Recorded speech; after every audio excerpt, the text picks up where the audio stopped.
دوستای عزیز، من خربابا هستم. حتما میپرسید سیبیل دریوسیم چی شد. زدمش. نارخوز تیوی.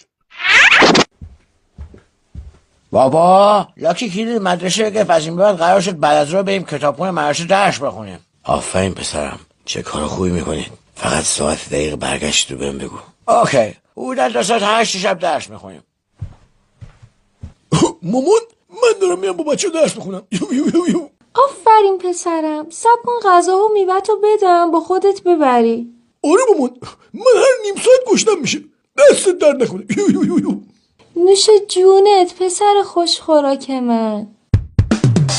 آقا همین الان قوانینی بهتون بگم. زیرده دست به هم نمیخوره. هر تیمی هم که برد یه نفر از تیم بازنده رو مجازات میکنه. هر که تقلب بکنه تیم حریفش یکی میره بالا. آقا کارتا رو بحث کردم دیگه صحبت نباشه.